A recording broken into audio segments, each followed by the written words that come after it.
your mind and money's on the line, Godzilla Wins is your guide to picking winners. Godzilla Wins, on the screens of your TV and favorite devices, commanding radio airwaves far and wide. Before you make that play, hear what the Godzilla crew has to say.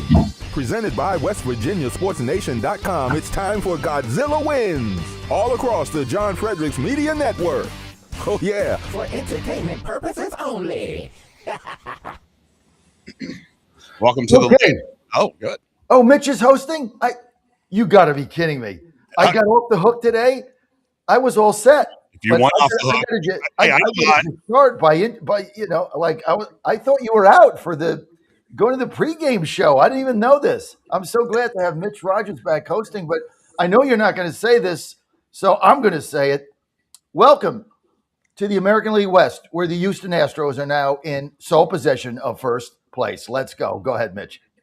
Why does this happen every year? The Astros come out, crap the bed for the first half of the year, and then by let's go, baby. August, they're back. And the Pirates are the exact reverse, Mitch. We always start off hot, and now it just, yeah.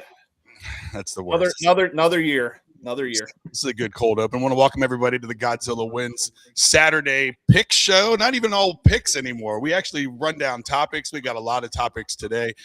Who knew that once gambling was allowed legally around the United States that there'd be all these crazy scandals and things going on? We'll talk about the WNBA scandal that may be happening or may not be happening. The New York Mets are dabbling into the world of gambling a little bit, or whatever you want to call this prospect market.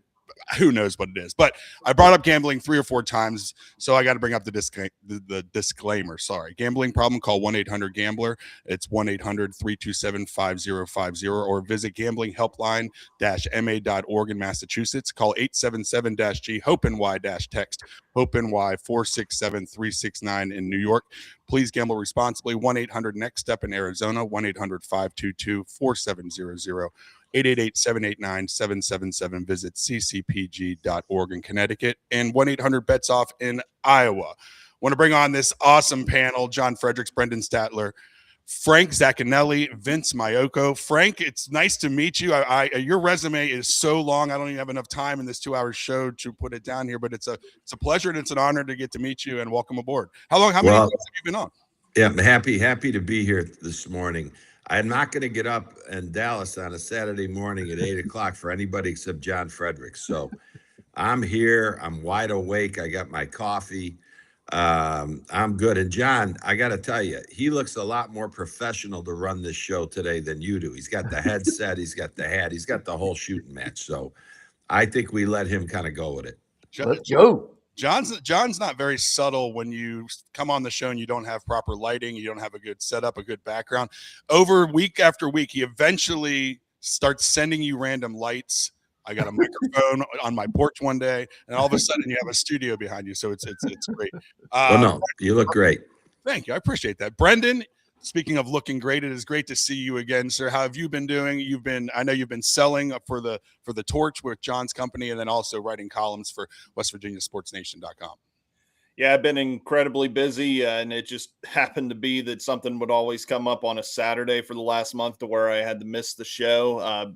But glad to finally be back. It's been a while. Hopefully I'm not too rusty, but I'm glad to be back and looking forward to being on today. Coach Vince, I'm knocking the rust off too. It's been a couple months since I've been on the show, and then I come out all gangbusters trying to host. John, he threw me for a loop right away, but I just keep me on my toes. But Coach Vince, it's been so long. How's your summer been? What's been going on in the baseball world?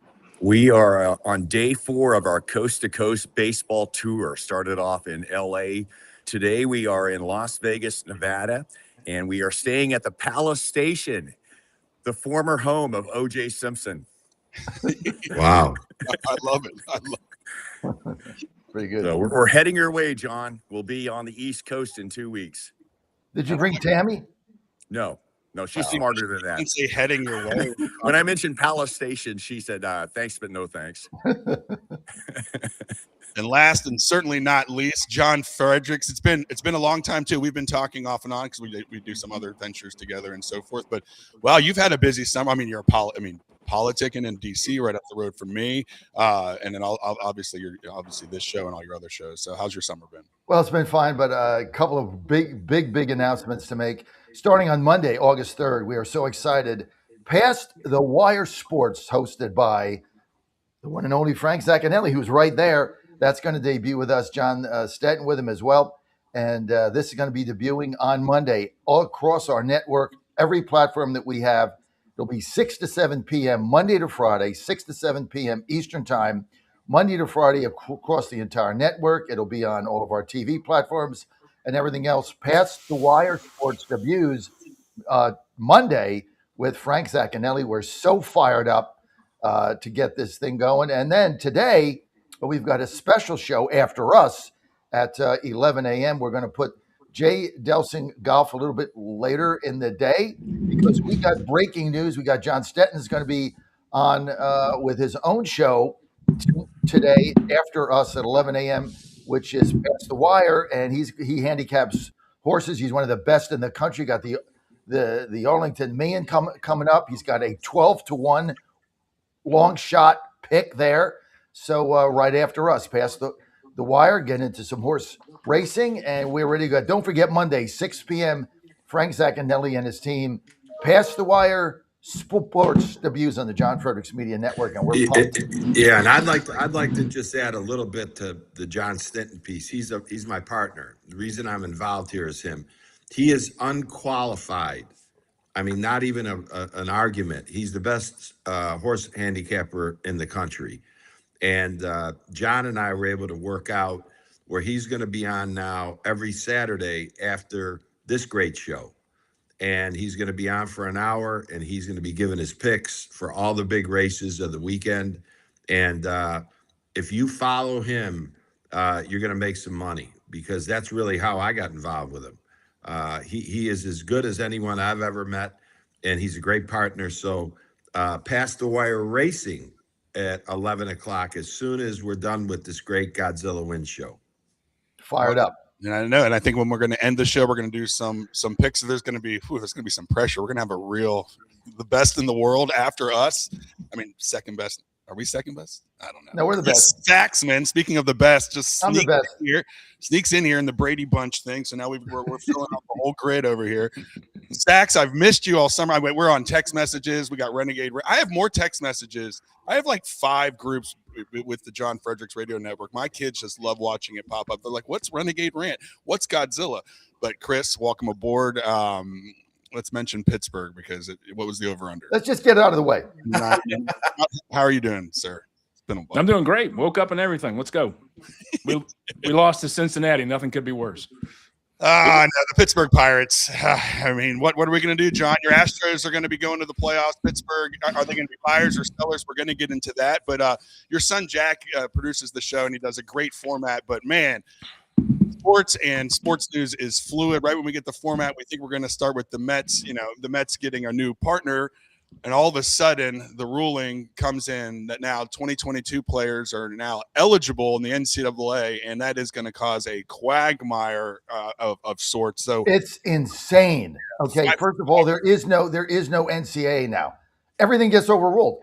I mean, basically, what they just said is if you're a 22 entrant, you now eligible for a 5th year. Most of these kids have graduated and gone on to jobs or gone to internships or doing something else if they didn't get drafted in any of the athletics. Now they're saying you can come back. Now you got to get NIL money. You're halfway into football practice. The season opens in 3 weeks for college football, and now you got players who are going to just walk back on. I mean, the whole thing is nuts, and there is no NCAA. I mean, Saxman nailed this thing. 2 years ago? He said it's a paper tiger. Basically, the SEC is going to take this thing over. When you have rulings and then you get overruled by some judge, look, I'm happy for the kids getting the extra one, but you can't possibly manage athletics in college when in August 1st you get a ruling that says now kids that graduated can come back and play. It's crazy. Yeah, Brendan, wrote my column for West Virginia Sports Nation yesterday, on, the biggest question marks going into camp. It's like all that stuff we can just throw away and toss into the trash right now. You have all sorts of kids that are now going to be eligible to come back. I know it's quick. Is there anything that could affect West Virginia here? But what do you think about that, and also overall for teams on July 31st who think they have their roster in place that now potentially can have people coming back? It's insane.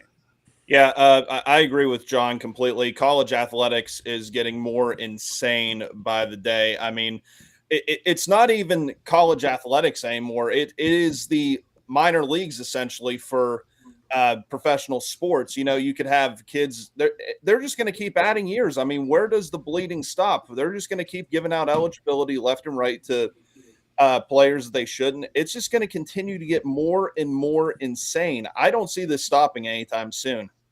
Coach Vince, you're on the pulse of college athletics, and especially not just in the top conferences. How does this affect everyone from D leagues to junior leagues to everywhere? I mean, from here, I know right now it's going to be a crazy week, but even moving forward, where does it stop?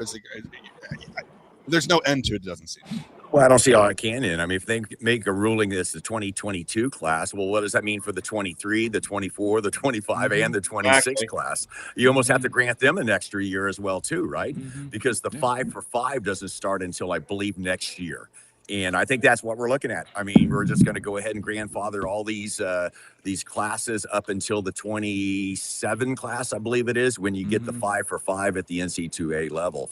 As far as this affecting football rosters, I mean, I'm sure there's some players out there that now have another year of eligibility that can okay, this we'll invite him back, you know. But the problem is, are they in football shape? You know, probably a lot of them are not. But for an opportunity to go back for another year and collect some NIL money, hey, beats working for a living.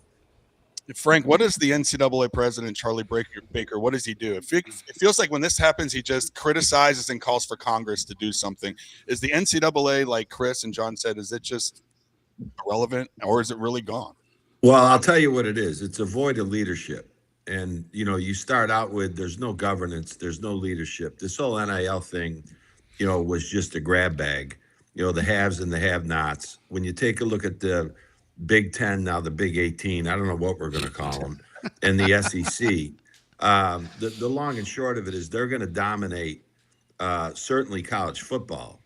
I made a recommendation on, I think it was it was a show. I don't think it was ESPN. It was Fox Sports, and I said somebody should go pay Nick Saban whatever he wants and make him the commissioner of all NCAA sports.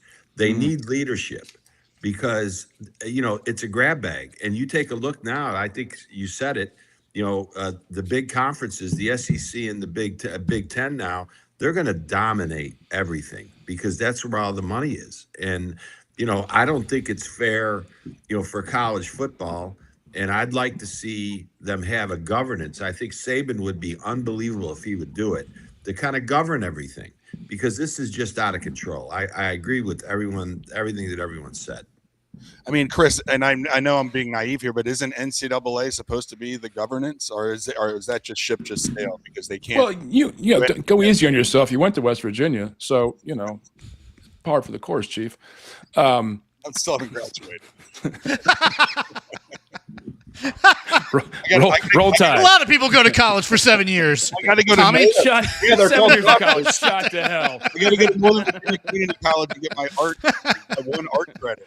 How to burn couches 101. No, look, I've said all along, and John over exaggerates the years because we won't be on the air for about a year here. But I have said for a number of years on this topic, there needs to be a bifurcation in college sports. The revenue sports, basketball and football, need to be in a separate league almost altogether. Like just break them out and make them semi-pro, pro, just call it for what it is. Yep. And then you have to go back to your regional leagues and conferences for your Olympic sports. There is no reason why a team from Boston College should be flying to Stanford for a field hockey game in front of 500 people. It's insane what they're doing to these kids. It's insane what they're doing to the universities. This is not how you develop college athletes writ large. Bifurcate, go to the two revenue sports, segment them off, but put the old conferences back together for the Olympic sports. We bring on Dan Hobgood. He's from the John Frederick Show. Yeah. Also, Good to see you again. Mike Richards, is it? Oh, Mitch Rogers. Sorry, it's been so long. You know, I forgot your name there. Sorry about that. I'm surprised you've been available with all these, with the Odyssey out and Spider-Man. Tell you what, all these movies. I know. I tell you, yeah, lots of good stuff on the rewatchables lately. But yes, it's good to see you again, Mitch. So yeah. Good to see you as well. Well, yeah. Frank is classing up the joint here with that beautiful artwork behind him. I mean, I tell you what. I mean, well, I'm not in my studio. That's being redone for Monday's show, the national show of Past the Wire. Yes, 6 to 7 exciting. Eastern. My wife painted that. Did she really? Oh wow. Yeah, we saw it at a winery in Napa. I want to say 10 years ago. And she took a photo of it. She's a great artist. She doesn't think she's that good, but she's good. So it's called the Bacchus. So there it is. And it's in 3 segments. I got 3 kids. So she said when she's not around anymore, they'll fight over what section they want. That is, I mean, if it starts moving around like the devil's advocate, I'm going to start moving out just a little bit. It'll only move around if you're drinking a bunch of wine. If you're not drinking a bunch of wine, you'll be all right. I don't know, Frank, my dad has praised my invisible sailboat for years, so it's quite the portrait. So yeah, well, wait a minute. It took almost no time. But I'm trying to keep up with John Fredericks. I mean, he goes during the commercial breaks, he goes and meets with Trump at the White House, then comes back to the studio. Absolutely not. That's why he had to go just now. He had a Trump call. He got a call from the Donald. The Donald called. Yeah. He signed Sarah Palin for the 2 p.m. show. It's awesome. Yeah, that's it. Something called, but it wasn't Donald. It's rock and roll. Oh, God. But that's a great idea. Talk about pass the wire. I should call Sarah Palin and say, look, let's do a show. Nobody's heard of her for the last 7 years. She's available. All right, who would you available? The John Fredericks view. Which 4 ladies would you get? Palin? If you had your own view. I like that. I think AOC should we be could put that up show. on Twitter. Yeah. AOC. We get MySpace. AOC. All right, Dan, I'm trying to let you chime in on this. Okay, yes. All right, so college football's offseason just got extended. An unexpected sequel, if you will. Yeah, right. 5 the judges overruling stuff. The Congress and the judges have been jumping in on how much money you can get per the university, and now this one seems a little bigger than the last ruling. But our contention is the NCAA just has no teeth anymore, and it all comes from activist judges and Congress. Yeah, it doesn't. And I can't stand the fact that judges have injected themselves so much into this realm. Of course, I mean, I'd get us down a can of worms. I hate the idea of government in involved schooling anyway. But yeah, that's probably the issue is that when you have government financing schools as they are basically across the board, unless we're talking about Hillsdale College, I guess. Unfortunately, the fact of the matter is that means that our judges in our courts are going to say, "Hey, we have jurisdiction here. We can rule on this stuff," and they have, and it's not been for the better, at least not so far, I don't think. But yeah, it's unfortunately, I think it's just something we can't really do much about, until the landscape of college changes. So you got to almost sort of create a separation of education and state if you don't want this to be a problem. Yeah, that isn't going to happen. I mean, it's not. The bottom line is what Saxman said 2 years ago. The NCAA is a joke. It has no teeth. It can't rule on anything. It's now becoming the minor leagues. And my son Jack was saying the same thing. Everybody's going to get paid. I mean, when you have rules and a judge can just overturn them, one judge just overturns the entire collegiate rules. I mean, you have no rules. And so the whole thing is a mess. And I think Saxman nailed it. It's going to be the SEC is going to rule it, and they're going to be in charge of their own division. I mean, if you're running the SEC now and you're making all this money, why on earth are you still part of the NCAA after last night? You're not. You're just getting out. And maybe the ACC joins them, and the big, what did you guys call it, the Big 20? Big 18. Big 18.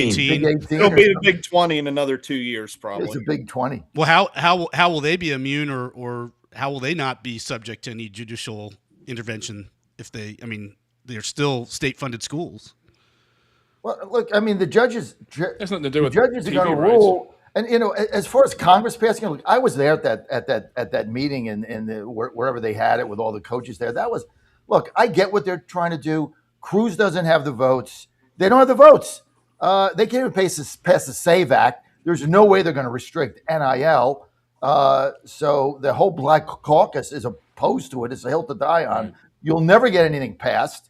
So basically, it's just every school for themselves. You all figure it out, and you have no rules, because if you have one, it'll get overturned pretty soon. Who's that young fellow that was the quarterback for Vanderbilt, right? That somebody signed him and cut him. I mean, why is he eligible? Pavia. Yeah, Yeah, Pavia go back, right? Well, he was a problem. I was told he was a real problem even at Vanderbilt. He had this attitudinal problem. But let me say the last thing on this for me is that the NIL, which came out as a reasonable idea, not a great idea, but a reasonable idea, is so unchecked that, I'm from Syracuse, New York. Syracuse University will never have a chance ever to be good again. Because if you're in the ACC and you're in Syracuse, New York, you're going to get second and third and fourth rate guys. You don't have the money. You're up in Syracuse. It just, it's not going to happen. And it needs governance. They need a czar. I think that again, I think Saban would be a great guy if he would ever do it. How does, and I'm putting this out there to the panel, how does this work for undrafted free agents like Pavia? Are they eligible to go back? Coach Vince, if you have that's got to be a nightmare for NFL coaches right now. If you have undrafted free agents on your practice squad, are they eligible to go back? Well, Pavia was paid because he's brought into camp, so he's getting money to pay. So officially, he's technically now a professional. Sure. I guess this should be professional if you're in the college, but when you sign a pro contract like Pavia did, so I don't see how he could be eligible at all. And he's before 2022 anyway, so I think he ended up getting because he went to the JUCO. He was there a while. He already. Coach, how much did he make at Vanderbilt? He got paid millions at Vanderbilt. Oh, I'm sure he did. No, I'm sure. Yeah. There were probably some country music artists that probably fronted his bill at Vanderbilt, especially last year. Yeah. Well, they got some money in Vanderbilt and Nashville. There's no question. But this whole thing is playing out before our eyes. The speed with which these decisions are being made, the impact on the game is incredible. If Indiana can keep up, God bless them. But they have the largest alumni base in the country, in football anyway. They can keep up. But go ahead. Yeah, and they have Frank's good friend running the show there with the financial resources at IU, Mr. Mark Cuban. Oh, yeah. Well, let me ask you. So, he and I are best friends. John. Yeah, that's what I've heard. Just a little bit. Just like this, you're over here, right? Indiana is 11.5, I believe, on the under/over. Okay, take a look at their schedule. The non-conference schedule, my high school could have beaten. I mean, the first 4 games, I can't believe what they've done, on their scheduling. But they do play at Michigan, they play Ohio State, they play USC, who's going to be the big surprise team as far as I'm concerned. I think they go under, but they have stacked their schedule. The first 4 games, literally, the cheerleaders could win. So, I guess that's the way that you do it in today's game. I guess that's it. Yeah, Coastal Carolina. I mean, West Virginia. We're doing it too, right, Brendan? We've done that a little bit with the roster this year, trying to go a little bit, yeah. Well, that's what the baseball coach does. That's what Coach Saban does, right? He stacks all the non-conference games are like, they're not even like legitimate D1 schools. Are like half of them are St. Mary's for the headless and blind. St. Mary's for the headless and blind. Yeah, that's the opener. So, that's what Saban's has done. I think it's dumb. I mean, Maryland is open. We turned over 30 kids of a 35-man roster, or 28. 7 are coming back. Joe, one of them, Coach Wope is opening against Ole Miss in Oxford. Three game set, and he told the team, he's like, I'm going to find out first day what the hell we got. We get run ruled. We'll go back home. We'll figure it out. So it's different philosophies. Well, now Maryland is fulfilling its destiny and becoming the St. Mary's of the Headless Horseman, whatever you call them. Don't go there, Chris. Here we go. Fear the turtle means fear not having them on the schedule. That's his baby boy. Why are you going to knock it, Chris? I'm talking about Maryland. I'm talking about Maryland Athletic Department writ large. Yeah. Let's be honest. I mean, if the fear the turtle means fear they're not on your schedule. It's true. It's true. All right. When you're listening to the Godzilla Win Show, we've got a packed panel. We got Frank Zacchinelli, Dan Hobgood, John Frederick, Chris Saxman, Vince Mayoko. I'm your host today, Mitch Rogers. And John, for our first ad break, it's been months since I've done one. I believe we're going to talk about West Virginia's Sports Nation. No, you just throw it to an ad break. Oh, I just throw it to an ad break? Yep. Oh, Dude, we have clips and everything. Now a word from our sponsors. We're moving on up. You know what? You haven't been here in 2 months, dude. The show's gotten. He's not even listening to the show. Wait a minute, Saxman. Wait a minute. He's not been here for 6 weeks, and all of a sudden our sponsors doubled. Holy crap! Uh-oh. I know. You might be. I haven't been here either. That might be saying something about me too, man. Yes, both of you guys. Yeah. Throw it to a break. This is a great credit to Vince, Chris, and me. We'll be back right after this. Good. You woke up with a sore throat and a low-grade fever. You know you are getting sick, so here's your choices. You can get sicker and miss work, try to see a doctor this week, or sit hours in a crowded waiting room at urgent care. I have a smarter option for you. Open your medical emergency kit. Match your symptoms to doctor-recommended prescription in your booklet and take the right meds now and get well faster. This is not a first aid kit. It's like having an urgent care in your home. It includes doctor-prescribed medications to treat over 39 medical issues like respiratory infections, strep throat, pneumonia, UTIs, and more. No waiting to see the doctor and no standing in line at the pharmacy. It's right here. Every home should have at least one medical emergency kit, and here's how to order. Order online fast and save $45. Your kit with prescriptions to treat common and life-saving illnesses is rushed to your door. Visit twc.health/Godzilla. Promo code Godzilla. That's twc.health/Godzilla. Promo code Godzilla. MyPillow's second annual mega sale is finally here.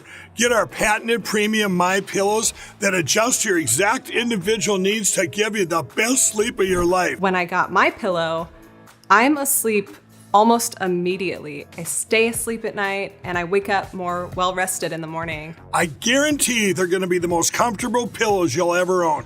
King size only $24.98, queen size only $19.98. Giza Dream bed sheets, the best sheets in history, as low as $29.98.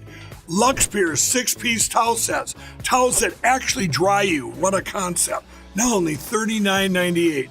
And our made in the USA mattresses and mattress toppers as low as $99.98. So go to mypillow.com or call the number on your screen. Use your promo code to take advantage of our second annual mega sale. Plus free shipping options available when you order today. So don't delay, order now. Pennsylvania's big casinos want it all. Your money, your games, your choice. They rake in millions, then lobby Harrisburg to shut down the small businesses that dare to compete. Bars, VFWs, local spots, crushed so the casino giants can get even richer. They want to rig the system against you, but Pesomatic is fighting back. Skill games, fair play, real competition. No monopolies, no backroom deals. Just your right to play and win. Call Harrisburg now. Stand with small business. Stand with Pesomatic. Pesomatic, leveling the playing field. Paid for by Pesomatic. John Frederick. It is the most egregious thing I've seen in a lifetime. President Trump. The whole thing is ridiculous. When politics start getting wild, they want to have every single thing that you don't want. Raise taxes, men and women's sports. They're going to open up their border. Trump hits the speed dial. Thank you for calling in on such short notice. You came first, John. Wake up with the John Frederick Show weekday morning, 6 Eastern, 5 Central on JFMN.TV, the massive J-Fred radio network, and all across the social. You came first, John. Thank you very much, and you do a great job. Godzilla Wins, where you get the best insight and best information on how to win the most money ever. Guess what? GodzillaWins.com. Let's talk more winners. Back to the show.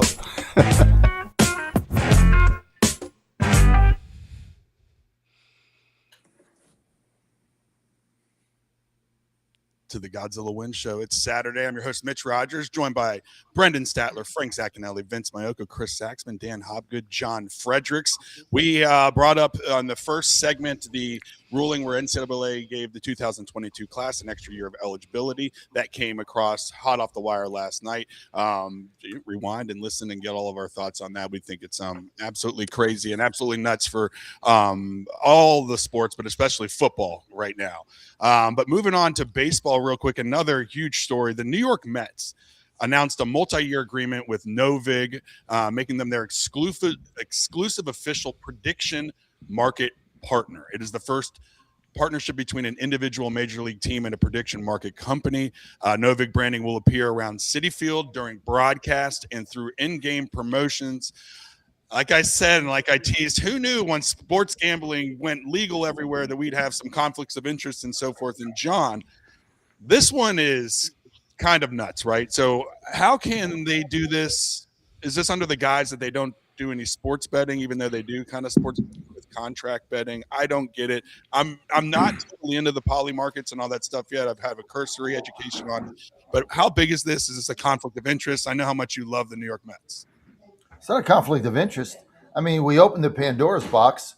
I think Cohen made a brilliant move here because the problem with the DraftKings, FanDuel's, MGM, like I'm on, the one obstacle that they have is different states have different regulations.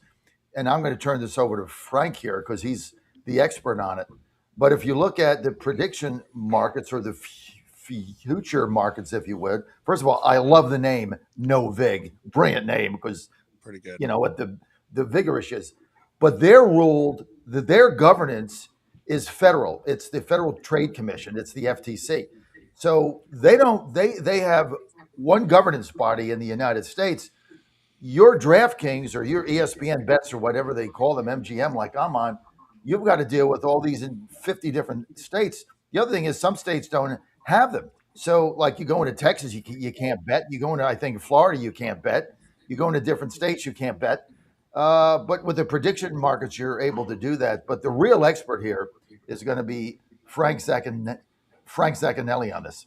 Hey, Frank, isn't Major League Baseball already partnered with Polymarket? Is that correct? Well, they are. I don't know to what extent, but this new deal, John is 100% right. But let me tell you the two reasons why the Mets did this. Number one, they want to access a whole new fan base from, say, 25 to 35-year-old males. This is a marketing and money deal, okay? It's pretty smart on their end because they're going to bring a whole new focus to their franchise, and it's all about access to, that class of fan.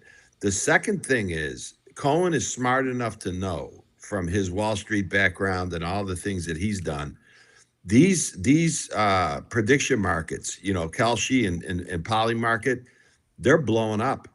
I mean, I can't begin to tell you how fast these things are growing. Mm-hmm. And he wants to position himself because he feels that sooner or later, they're going to be bigger than even your online gambling. He thinks that this is going to be the direction. So it's a marketing deal. It's an access to younger players that are going to be now interested in the New York Mets. And it's a business thing. So I agree with John. I think it's brilliant. We'll see how it comes out. Hey, Mitch, can I ask Frank a question? Absolutely. Frank, can you help us out, myself, and maybe some people that might be watching or listening? What is actually the difference between a prediction market and a sports book? All right. So I'll use one example, and I'm going to use my pick of the century. The Cincinnati Bengals are not going to win 5 games this year. Okay. So I think it's 4.5. John Fredericks and I talked about if they played 25 games, they couldn't win 5 games in that division. It's the Arizona Cardinals. Excuse me, Arizona Cardinals. Jacoby Brissett, the whole thing. So you'll make that bet that you're going to go under that number, and you make $100,000, $2,000 bet. If they lose the first 4 or 5 games, the price of your bet goes up. And people are going to want to come in and actually buy your bet. So you can, in fact, cash out of your position like you would a stock, right? Mm-hmm. I'm a stock player. I'm not a day trader, but I'm a stock guy. And, you look for opportunities to be able to say, I think that we need to cash out on this because we've had a good run or whatever. Same concept. When you make a bet with MGM bets, let's say, and you bet under 4.5 games, you have to wait till the end of the season to collect your ticket. So The difference is that it's literally a stock market for gambling. Basically, every bet's an equity play. Yeah, you're exactly. actually so you're basically creating your own company, right? When you make your own bet. I know. You know what it's like? It's like the difference when you go to the tables. It's the difference between poker and blackjack. In poker, you're playing against other players. You have to win their money. Right. Blackjack, you're playing against the house. Yeah. I bet today on MGM, right? I'm going to place my bet today. I'm betting against the house, right? So if I win, they're going to pay me. You go on Novig or Polymarket, I'm betting against other players, right? Because I'm taking their money, and basically the Novig or the Polymarket, they get the rake like you do in a poker game, right? They get whatever the percent of the rake is. That's it. So I'm betting against other players, where if I go to MGM today or DraftKings, whatever I do, I'm betting against the house. That's probably the biggest difference. Yeah, and Coach, what you have really is now you have an asset that you own, right? And it depends upon now what that asset does. I own many stocks where every day I look at them and I say, what the hell is the management doing, or what are they doing? If you're under, you can't wait for them to lose another game, right? And every time they lose another game, your ticket becomes more valuable at that moment. So Frank, could you also do that like in a game? So let's say I take the Dodgers tonight, and the Dodgers jump off to a 6-0 lead in the third. Could I sell that bet before the game ends? Everything. Really? Everything. It's just like a live. That's such crap. It's just a live bet. No, Mitch, think about it. We could have been betting all along against the Pirates bullpen. And my mortgage would have been paid off. My mortgage would have been paid off. I've been in the islands by now. Christ Jesus! If we had the bullpen and taking left-handed pitching against the Pirates, as long as Ozuna's in the lineup, what are you talking about here? So considering it's not just sports and it's a myriad of different things that you can not gamble on, you can invest in, I guess is what we're saying. Yeah. Who determines what things you can bet on? Does it have to reach a certain level? Can a bunch of frat guys put some stuff on there, and if they got 100 people that'll bet on it, they'll allow it on there? Like who? Well, they have a schedule. The Polymarket and Kalshi, which are the two biggest, they'll have a schedule of what you can bet on. What you can play. It's like any other sports book. Yeah. And they'll have a schedule of what you want to do. Everything. Let me say this: live betting is pronounced in the younger generation. Yeah. I mean, I'm out with my son sometimes, and his guys are saying, the Dodgers are down 3-0 in the fourth inning. I think we should take them. They're plus 2 runs or something. Who the hell knows? I mean, you can bet on anything. They're betting on the temperature in Amsterdam. Tomorrow. What's the temperature going to be? I mean, this stuff it's out of control. John and I have had long discussions about this on air and off air. It's got to be governed. John, it's hard to have an old school bookie with live betting. He gets really annoyed with me. I just keep calling him like, hey, just change right now. No. Okay, no. No. Dan, you're the legal guy, I think. I'm going to put you because you look like it. I mean, just look at it. That's right. Look there. It's not a compliment. I object. Not a compliment. I object. Not a compliment. Dan, if I ever get in legal trouble, I'm telling you. That's right. Yeah. I don't know. Every time everyone on here, everyone has a resume that is two pages long. But Dan, you're okay. But when I was doing my research for this topic, I came across the state of New York is currently suing Kalshi for the same thing that we're talking about, basically saying that it's an unlicensed gambling operation.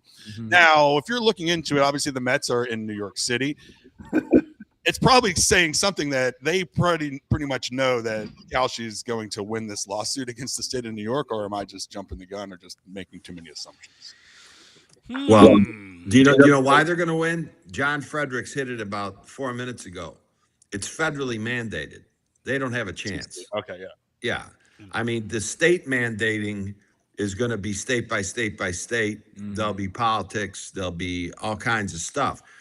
John had me on his show. John, you might want to talk about this. Warren Buffett came out, John, a couple of weeks ago and said that this online wagering is the worst thing that could ever happen in the United States, and people need to take long-term positions in the stock market. Technically, Warren Buffett is right, and far be it from me to question Warren Buffett, but he left some stuff out. 27% of the market is day trading. $33 billion a day is traded in retail trading and day trading on the New York Stock Exchange. 33 billion a day. You know how much is bet on online gambling a day? 1.3 billion. It's 4% of that. And John, if you could get me Trump, if you could have Trump call me, I'd like to have somebody who knows tell me why I need to buy Bitcoin. I'm a legitimate businessman. I want one person to tell me what the hell I'm buying. Okay. But Bitcoin now has $1.25 trillion invested in it in all categories. So you want to talk about gambling? We're talking about a rounding error here. That's true. That's true. Brendan, we've talked about the demographic. You're right in that demographic, the 25 to 35. That's what the Mets are trying to capture here. Is that what all the youngins are doing? The Z's and the millennials? Are they all on Polymarket and Kalshi and betting on, if this cow's going to deliver milk today? I don't know. It seems like a trend that is getting more popular in that demographic. I don't do Polymarket or Kalshi or any of that stuff. But, look, you see ads for it all the time, whether you're watching sports or even watching the news. It's something that's grown significantly. So I don't think it's so surprising that the Mets are partnering with a similar brand like this. I expect more teams to do it as time goes, and possibly even sports betting apps, like legitimate sports betting apps like BetMGM or whoever. The way that gambling has infiltrated sports so much. You can't, like I said, you turn on a baseball game, you can't go 30 seconds without seeing a sports betting app ad come on. It's infiltrated the sports so much. It's just going to continue to infiltrate more. Mitch, that age bracket is made up of people who came of age during the COVID year, where you got just $600 a week for sitting at home. These folks want to find a way to make money without having actually to work. So it's that's what they're thinking. Is like, oh, if I just bet on sports, I don't have to actually work I can just watch sports all day and become a sports expert. You got to work more because nobody ever wins. That's why all the casinos. I didn't say it's a good plan. That's just saying that's the plan. Well, if we can bridge the conversation between what Frank said and what Warren Buffett said, and the value of his show is demonstrating to the younger gambler, how to make money or how to lessen your losses. Because that's what you're really doing. This is entertainment dollars. As long as it doesn't overtake you, please read the disclaimer.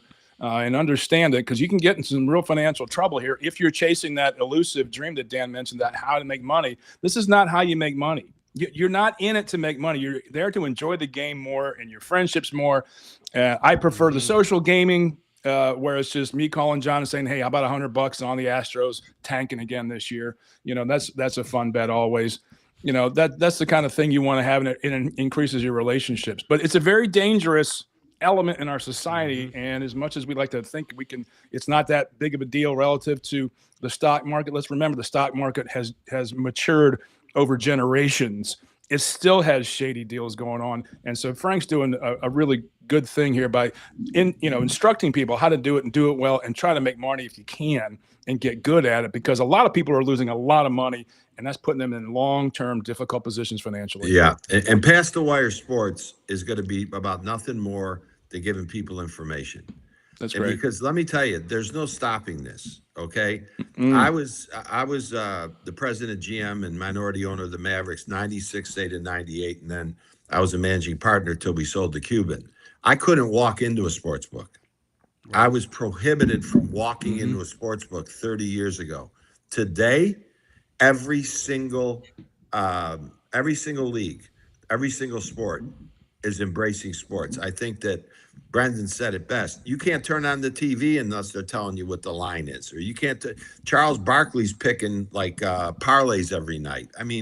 It's just, it's unfortunately ubiquitous. or fortunately, it's society, and sports is a major part of our society, and the enjoyment of that is what I think is driving most of the people. Some of the people are addicted gamblers, and you shouldn't be addicted.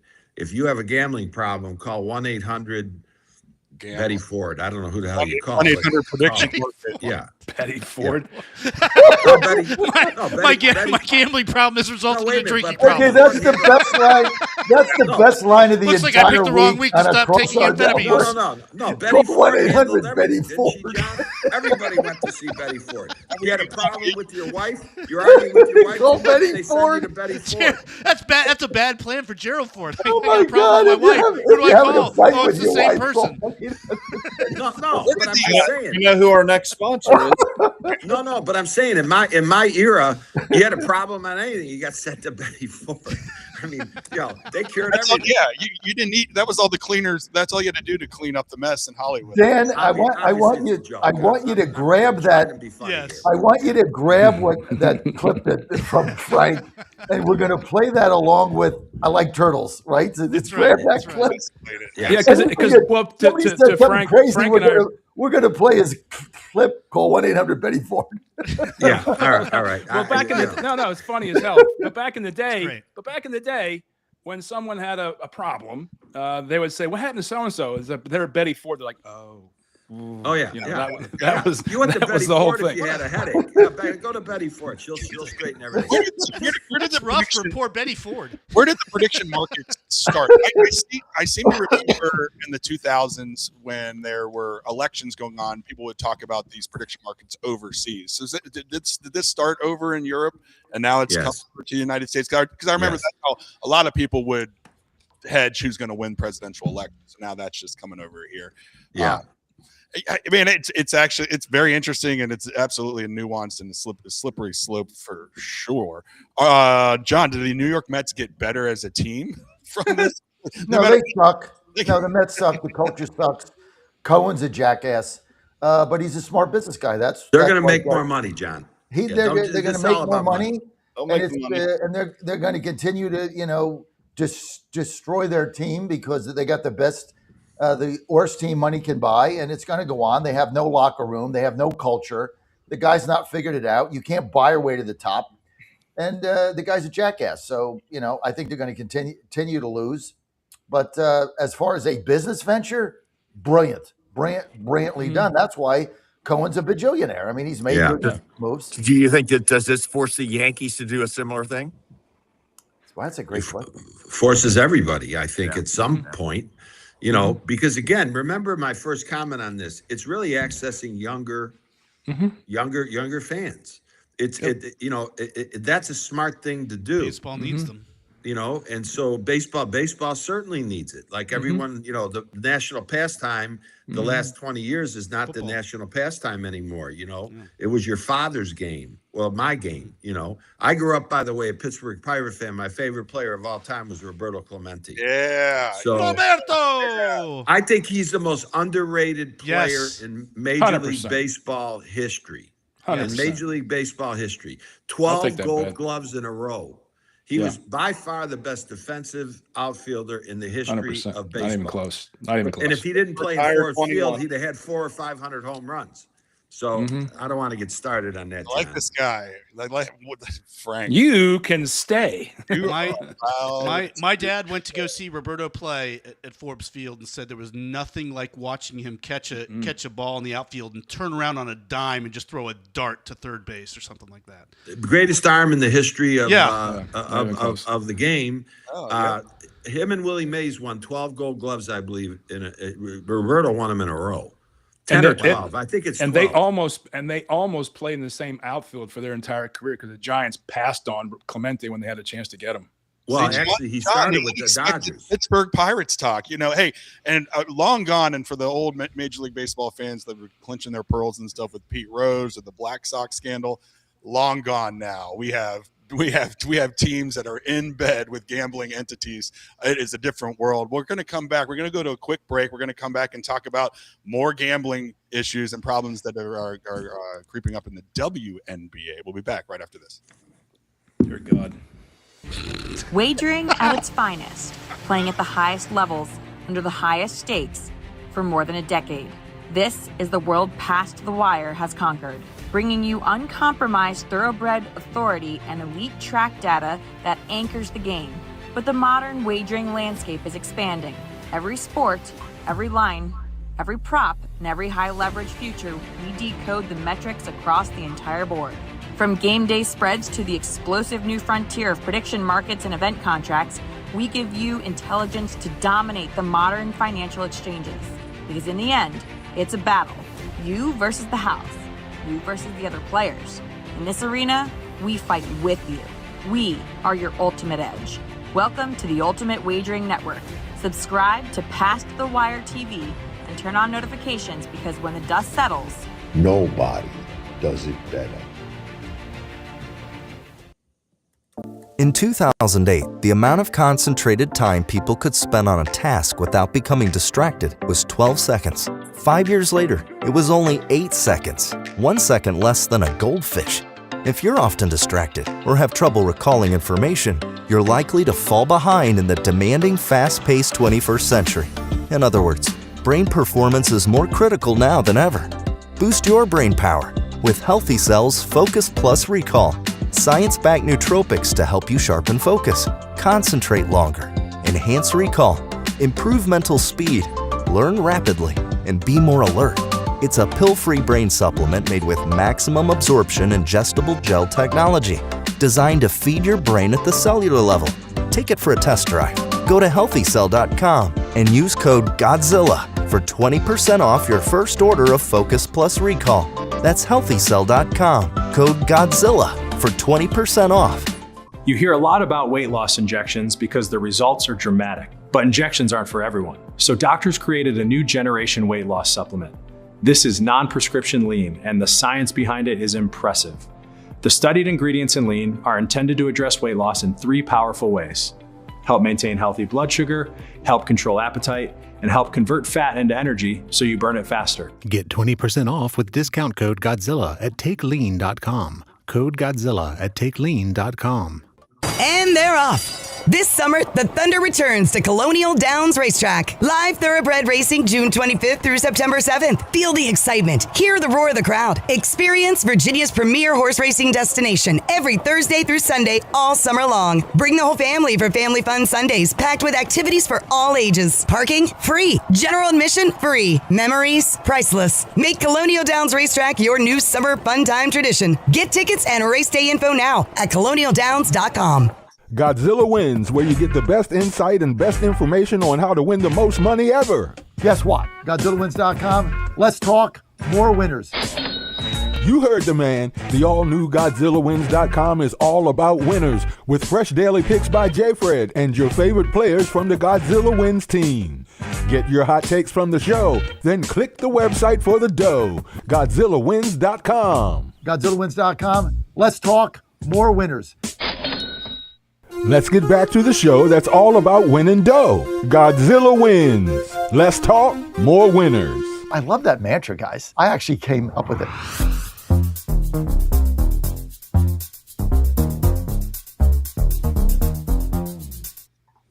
Oh, Beverly Hills Cop coming in with this. Dan, I can't take all this bumper music right now. We're back to Godzilla Wins. I'm your host, Mitch Rogers, joined by Frank Zaccanelli, Brendan Statler, Vince Mayoko, Chris Saxman, Dan Hobgood, and the one and only John Fredericks. You are on the John Frederick Network, WV The Torch, West Virginia SportsNation.com, and all the above. First hour has been a lot of fun, right? We've been talking about prediction markets and how gambling has affected the sports world overall. How one judge has brought in the 5th year eligibility for those that started college in 2022. Let's keep the fun going. And the WNBA, who's always in the news for the wrong reasons, it seems, are in the news for the wrong reasons again. And that is for gambling and wagering. And it's Angel Reese and Dallas's Paige Buchers agreed to a $400 wager on their team's post-All-Star matchup. That was on July 29th. Dream won 82-81. Reese, Buchers have both had good games, but the WNBA on their own website posted them making this bet. Seems kind of crazy when you're in this kind of sports world, Brendan. I see you laughing right now. WNBA is we're not going to talk about LeBron and go. We're not talking any NBA. We can go right to the WNBA on this show, Brendan. What do you think of this? And they just shoot themselves in the foot at every turn, it seems like, when they're trying to establish the league with credibility. I think credibility with this league has been lost a long time ago. Am I allowed to bash this league, or am I? Or is it going to be like the NBA? Okay, good, good. This is a league that has been a circus since its inception. I mean, I'm really not surprised that they have this going on, and a $400 bet at that too. I mean, but probably nothing's going to happen about it. The people will step in and defend the bet because it's a women's league, and they'll look at it as a form of reparations for not getting the money that they should be getting, like the men. Although they generate no money, the only reason the league still exists is because it's subsidized by the NBA. The WNBA, I've never had any respect for. It's not a good product. I mean, did anyone watch the so-called All-Star game? Did you watch the highlights? Dan, I sent it to you. Remember? There were no highlights. Yes, there was a lot of bricks. And this is supposed to be an all-star game, guys. These are supposed to be the best athletes in their league, and it was just a complete crap show. So I'll get off this now because I could go for 30 minutes on this. WNBA just continues to make headlines for the wrong reasons. Frank, I'll let you jump in here. It's in Dallas with Paige Buchers. It seems like if the WNBA wants to legitimize themselves, they would probably have to align themselves with the same stances that the other major leagues would take in this. And I don't think this is a major game-fixing scandal, but it's obviously a mistake and something where there should be some sort of penalty, right? I don't see it that way at all. It's a $400 bet between two players. I mean, this happens, this is nothing. Now, if they made a bet that I'm going to score, she's going to score 16 points and she turns her ankle when she's got 15 in the fourth quarter, that's something to be concerned about. I don't think this is anything. The problem is, I think that Brendan hit it right on the head. You want to talk about a lack of leadership? The WNBA commissioner was a bean counter at Deloitte for probably 30-something years. She doesn't have a clue. She really doesn't have a clue. And I thought in the beginning this was a black-white issue. With just use Caitlin Clark for an example. I thought it was a black-white issue. It's actually not. It's a cultural issue. This is a real cultural push-pull right now about what type of player is playing in the league, men and women's sports, every crazy thing that you could have involved with the WNBA is there. And I think they got a real problem. They got a real problem. And I'm not sure they're prepared to fix it because it's a cultural problem. It's really a, how do you say it, John? You say in politics, it's an ideological issue. This is ideological to the 10th degree. Mm-hmm. So, John. John, yeah, and it reeks of just so many parallels that what you see in politics today too. You can't criticize a league that was subsidized for the first 20 years. Basically, if it's profitable at all, it's because Caitlin Clark in the last few years and the success. But the NBA subsidized this league, and if you even bring that up, it's sexist and racist. The league is just emblematic of what stinks today around the world. The whole thing is a mess. They've never made any money. The NBA subsidizes them. But Frank Zaganelli hit it on the head. This is not about race. I agree with him. It's a cultural battle. I mean, if you look at some of the nonsense there's so much nonsense going on in this league. I mean, you've got basically the Seattle owner at a game cussing out women fans in Seattle because they have a T-shirt that says no men in women's sports, and she cusses them out. It's picked up on the internet. It goes viral. Like, you're the owner. These are people that paid to come and see your crap team and your crap basketball. That's part of the issue. The officials have no control over these games. The way they've beaten up Caitlin Clark, I've said this on the air before. If that was my daughter, I'd pull her out of that freaking league. I mean, she gets beat up every day. Mm-hmm. I mean, and they don't call anything. And then basically you've got, it's beyond the culture now. You've got this whole, therefore, I mean, the coach of the Indiana Fever, they asked her, should men play in women's basketball? And she said, well, I don't have enough scientific knowledge. What the hell are you talking about? If you got a man on one of these teams, they beat these people to a pulp. The whole thing is insane. and beyond culture now, it's sexual orientation. I mean, if you really want to get to it and you really want to be honest about what is going on here, this league is run by lesbians, period. And so it's now sexual orientation. They don't like Bookers. I'm sorry. They don't like Clark and they don't like Sophie because they're heterosexual females that have men in their lives. I mean, that's basically what this has come down to now. John, I think it's a little bit of the combination of the two. I think, in a league that's compromised mostly of Black lesbian women are so pissed off that the face of their league that was failing for many years and still isn't really succeeding, but it's doing a little bit better with Caitlin Clark. They don't want the face of their league to be a straight white woman. I think that is the entire problem, why they attack her, why they punch her in the throat. They don't want a straight white woman be in the face of their league. And with that, I'm at a hard break, guys. I've never loved being out. Hey, when we get to the other side of the hour, we're going to lighten the load. We're going to actually talk about sports, Major League Baseball, trade deadline, who's our sellers, who's our buyers, and the biggest storylines going into the NFL training camp. San Francisco's coach just gets in an accident. No one talks about it. What's going on? And we'll talk about that. Petty Ford time for him. What about LeBron? Are we going to talk about LeBron? Sloppy. No? Another reason to not like the city of Philadelphia. LeBron is now there. That's mean. Who cares? Take me out the break. How do we do this? Do I press the button? In 2008, the amount of concentrated time people could spend on a task without becoming distracted was 12 seconds. 5 years later, it was only 8 seconds, 1 second less than a goldfish. If you're often distracted or have trouble recalling information, you're likely to fall behind in the demanding, fast-paced 21st century. In other words, brain performance is more critical now than ever. Boost your brain power with Healthy Cell's Focus Plus Recall. Science-backed nootropics to help you sharpen focus, concentrate longer, enhance recall, improve mental speed, learn rapidly, and be more alert. It's a pill-free brain supplement made with maximum absorption ingestible gel technology, designed to feed your brain at the cellular level. Take it for a test drive. Go to healthycell.com and use code GODZILLA for 20% off your first order of Focus Plus Recall. That's healthycell.com, code GODZILLA for 20% off.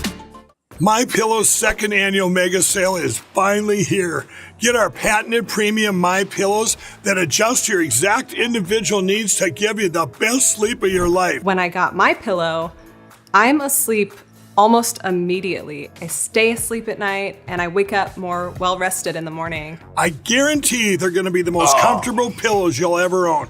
King size only $24.98, queen size only $19.98. Giza Dream bed sheets, the best sheets in history, as low as $29.98. Lux Pierce 6-piece towel sets, towels that actually dry you. What a concept. Now only $39.98. And our made in the USA mattresses and mattress toppers as low as $99.98. So go to mypillow.com or call the number on your screen. Use your promo code to take advantage of our second annual mega sale. Plus free shipping options available when you order today. So don't delay, order now.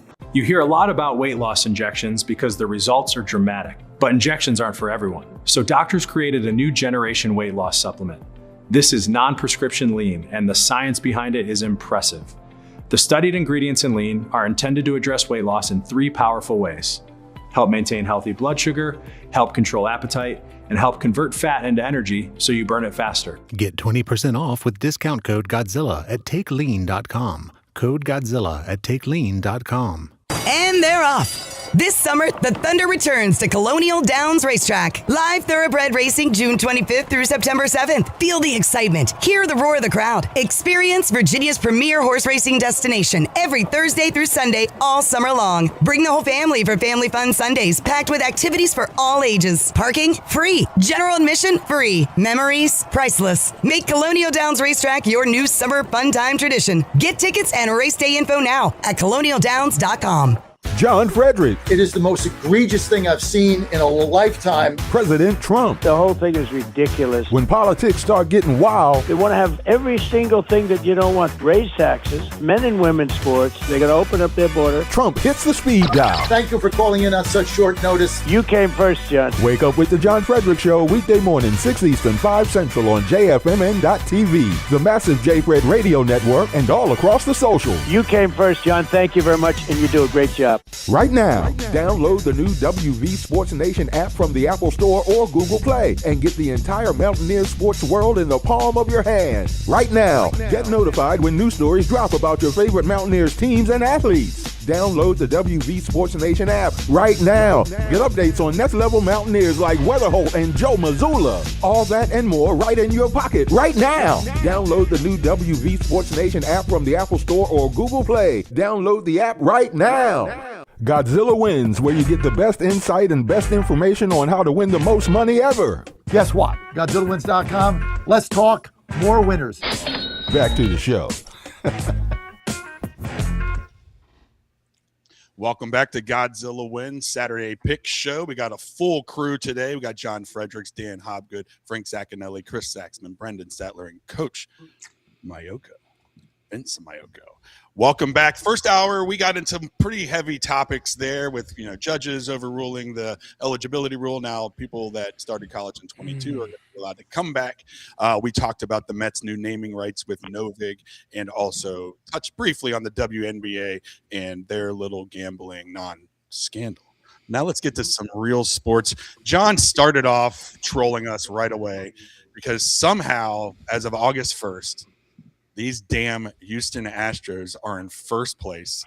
As a month ago, he's crying. You can't even console him because they're so bad. But again, in this terrible American League, they are back. So it is the Major League trade deadline, boys and girls. And Coach Vince, out on the West Coast, your Dodgers are doing Dodgers things. Scooble is obviously the biggest name out there, and they are associated with him. But I haven't seen you all summer. How are all things baseball in your world? Well, I wouldn't call them my Dodgers. In fact, remember, I'm a Giants fan. I know. I like Thanks for putting that right into my ribs. But yeah, Scooble, he's a West Coast guy too. I don't think people realize that. I went to Seattle U. He's from Arizona, and I said last week, I thought, look out for the Diamondbacks maybe to be a player in this potential trade. I think it's got to the point where I think the Tigers, they have to get rid of him. They have to, because I don't see any chance the Tigers making the playoffs. And final year of his contract. And oh, by the way, 2027, there might not be any baseball anyway. So get what you can get right now. And there's going to be some suitors. Obviously, the Dodgers are going to be in the mix. You would think the Yankees, Red Sox are going to be in the mix in some capacity. I think some guys that might be flying under the radar, so to speak. Speaking of the Giants, would be left-handed pitcher Robbie Ray. I think he's a guy. He's got one.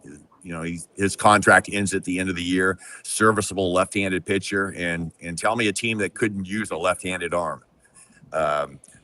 In the run sheet, Rafael Devers was mentioned, but I think his price tag, he still has like 6 years on his contract. Cancer. $200 million.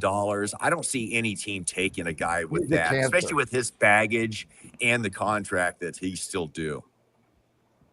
What about Freddie Peralta and then with the Mets collapse over there, John? But we'd love to see that, don't we?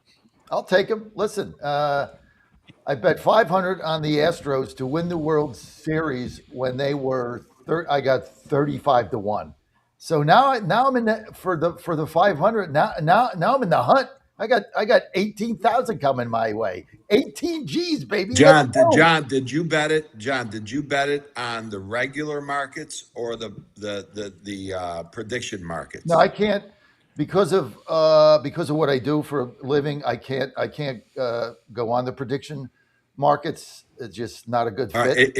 And here's the example, though. If you did that on the prediction markets, you would have value right now above what you bet. No, I have no based value. on the fact that, that's true. I would have value. Yeah. And so that for everyone, that's kind of the deal. and when it gets down to picks, I'm going to give you a play on the prediction markets, a very small one that pays a lot of money that my partner and I made. But we'll wait till the pick section on that. But that is the best example of if he loved the Astros at those odds, you could probably get out of it by doubling your money today. I mean, if they're now in first place and they're trending and they're moving in the right direction, that's the prediction market. If you're liking what you're hearing from Frank over here, you should tune in to John's network 6 to 7 on the weekdays. Every weekday, is that right, John? And we got Past the Wire 6 to 7 p.m. right here. Past the Wire Sports. Because we got Past the Wire Racing too coming on right after the show with the #1 handicapper in the world, John Stinton, my partner. And he's going to be on now, the Fredericks Network from 11 to 12 East Coast time. So tune in. You'll make some money by listening to him. No, I need to get educated in the horse racing. We have the Festival of Racing at Colonial Downs later. I know we're going to talk about that later as well. Hey, so we're getting back to Major League Baseball. You got your obvious buyers, right? I mean, the Dodgers, Braves, Phillies, Brewers, Yankees. Chris, I'll throw this one to you. We got some small market guys, some right around 500. Pittsburgh Pirates, obviously, one we'll talk about. But the Washington Nationals right here in my backyard, they're having kind of one of those like Pittsburgh Penguin seasons where out of nowhere they're actually playing well. They're above 500 or hovering right around 500. They had no intention going into this season. This was a complete rebuild, but the time is now. So for the Nats, what do you think they do? And some of the other teams that are on the fence being buyers and sellers. Well, the Nationals have the best offense in major leagues. They score the most runs. They also have the worst pitching. So what's the obvious play here? Pitching. But the problem is the market for pitching is so pronounced that it depends on what they're willing to give up in their prospects. They did make a trade, I think, with Boston last week for some pitching. So I think they're in the market. It's a valuable market, a valuable team. They can stretch a little bit here. Whereas, the Pirates, the Tigers have a little less room to work with financially. But I would bet on the Nationals making a significant play here and getting some pitching to help out that bullpen and take a shot. And I would also look at a lot of these teams are going to be looking into their AAA and AA rosters like the Blue Jays did last year and bring someone up who can really, really surprise some of the teams. Because once you get into the hunt, new arms, it's not just great arms, but also new arms. And Coach can speak to this because a lot of the batters are used to the other pitchers by now in the league. I mean, the Pirates are just getting schooled by left-handed pitching right now, and the league knows it. But, you bring in some new pitching that the rest of the teams haven't seen, there's a little bit of an edge there going down the stretch.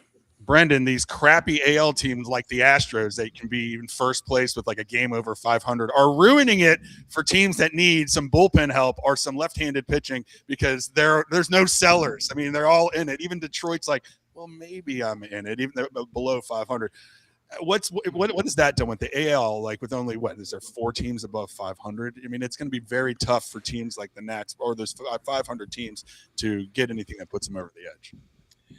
Yeah, it's an interesting situation in the American League. Like you said, although a team like the Detroit Tigers, who isn't having such a great season, they're still kind of in it. And the Astros, who John swore over and over again were dead, we had to listen to him whine to us Pirate fans that have been suffering for years. John, we had no sympathy for you, just so you know, but we're glad to see your team's doing well. I'm pulling for you now in the World Series because that means maybe I'll get a raise. You get that big payout. Don't bang on a track, and then he'll take you off air.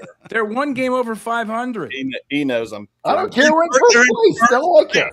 It's the AL West. I don't care what league. Like I don't care if we're. I don't care if we're in AA. All I know is we're in first place. You are in AA. You're in the AL West. He's going to have Cole Tennant behind him. Hey, John, the name of the game is win. Doesn't matter. Exactly, man. We're in first place. Screw you guys. I want to ask a question to the panel and Coach, and you also, Brendan. Is it time for baseball to have a salary cap? Yes. Is it time? Yeah. Right. And a salary floor. Because if the Detroit pitcher goes to the Dodgers, that's the biggest mess in the history of messes, in my opinion. And my bet is I think he's going to end up there. I really think they're going to do something that's going to create that. I mean, Coach, now, Coach, you said you were you're in Vegas, right? I am. You look like you're in Wayne Newton's house. Did you see the palatial? Well, do you see where he Wayne, is? Wayne told me not to You see mention where? Are I'm you in staying at Wayne's his house? place, so. Huh? Is he back in the background singing Donkey Shane while the show's going on? All right. You know, maybe a little tease here. Maybe next segment we'll bring Wayne in. All right, bring him in. Bring Yeah, him I in. will. He's coloring his hair right now, so He he'll be is, done. yes. I heard. If that's his ventilation system, he's got real problems. Well, if he's got a problem, he goes to Betty Ford too. So don't worry about it. But Coach, should we in fact have a salary cap? Oh, to me, it's a no-brainer, Frank. I want to flip the tables and ask you, because you're a former owner of a professional franchise.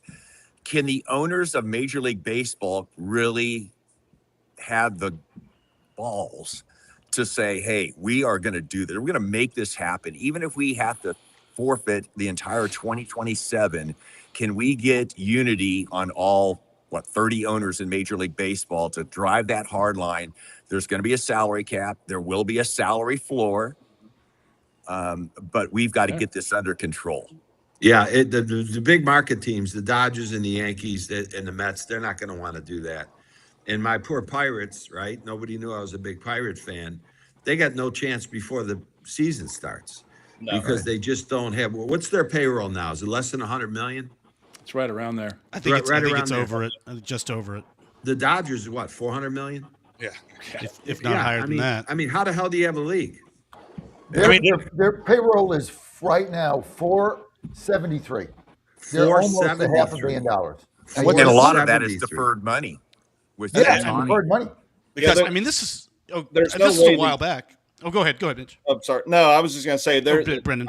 I think that they have to do this because there's no way the game survives this if this trend continues. Having teams like the Dodgers, the Yankees, the Mets, even though they're not doing so good this year, but you have these bigger market teams just buying up all the big name players. The Blue Jays, another example. The small market teams like the Pirates. I mean, we have no chance to be competitive under this.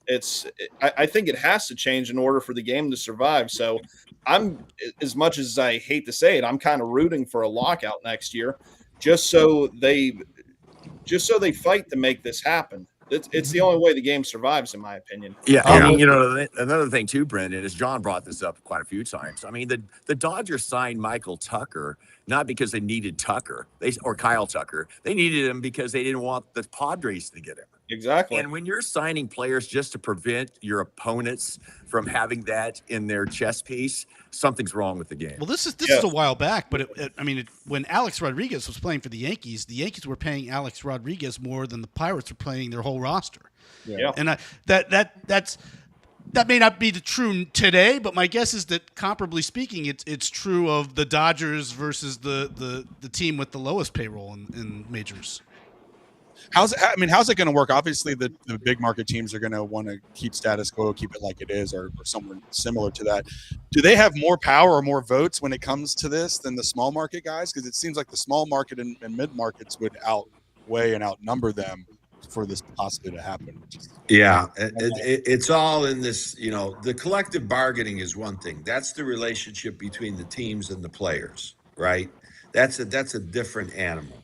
This is more about, the 30 owners getting in a room and saying, as Brendan just said, let's save the game. Let's save the game. Because, you take a look at the NFL now, there's a lot of parity in the NFL, right? The NFL has a real hard salary cap. The NBA could improve their salary cap. You have a salary cap and then you have an overage and you pay luxury tax and all this other stuff. The NFL is the perfect model because it's really a hard cap. And you take a look at what's happened, I think there's parity there. The winner is not determined before the season starts. And I think it's the way that sports should be. So, I think it's a matter of, because a lot of people want to confuse it with the collective bargain. That's a whole different animal. That's about salaries and that's about players and that's about other stuff. This would be, really about league owners sitting in a room saying, we want to save the sport. And let's not forget hockey. NHL too. I mean, NHL.